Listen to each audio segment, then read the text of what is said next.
దేశంలోని ప్రముఖ పుణ్యక్షేత్రాలన్నీ ఇప్పుడు భక్తజన సంద్రంలా మారాయి. అటు వైకుంఠ ఏకాదశి పర్వదినం, ఇటు నూతన ఆంగ్ల సంవత్సరాది వేడుకలు ఒకేసారి రావడంతో ఆలయాలన్నీ భక్తులతో కిక్కిరిసిపోతున్నాయి. తిరుమల నుండి కాశీ వరకు, అయోధ్య నుండి బృందావనం వరకు ఎక్కడ చూసినా భారీ క్యూ లైన్లు కనిపిస్తున్నాయి. అయితే ఇదే క్రమంలో ఉత్తరప్రదేశ్లోని ప్రముఖ క్షేత్రం బృందావనం ఒక సంచలన ప్రకటన చేసింది. జనవరి 5 వరకు ఆలయానికి రావద్దంటూ భక్తులకు విజ్ఞప్తి చేసింది.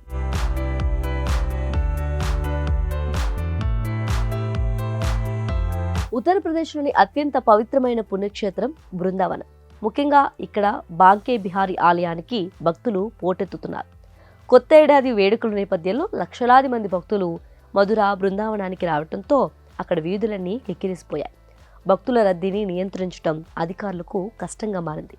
దీంతో అవాంఛనీయ సంఘటనలు జరగకుండా ఉండాలని జనవరి 5 వరకు ఆలయ సందర్శనను వాయిదా వేసుకోవాలని ఆలయ పూజారి మరియు నిర్వాహక కమిటీ భక్తులను కోరుతుంది. ఇప్పటికే బృందావన వీధుల్లో అడుగు తీసి అడుగు వేయలేని పరిస్థితి నెలకొంది. అందుకే ప్రాణాపాయం లేదా అనారోగ్య సమస్యలు తలెత్తకుండా ఉండటానికి వృద్ధులు, చిన్నపిల్లలు, దివ్యాంగులు మరియు శ్వాసకోశ ఇబ్బందులు ఉన్నవారు ఈ సమయంలో రాకపోవటమే మంచిదని అధికారులు గట్టిగా హెచ్చరిస్తున్నారు.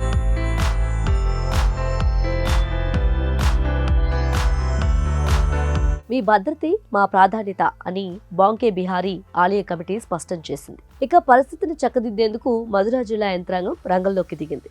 బృందావనంలోకి బయట వాహనాల ప్రవేశంపై కఠినమైన ఆంక్షలు విధించారు. భారీ వాహనాలను దారి మళ్లించడమే కాకుండా భక్తుల వాహనాలను నిర్ణీత పార్కింగ్ ప్రదేశాలకు పరిమితం చేశారు. ప్రధాన రహదారులు వెంబడి భారీగా పోలీస్ బలగాలను మోహరించారు.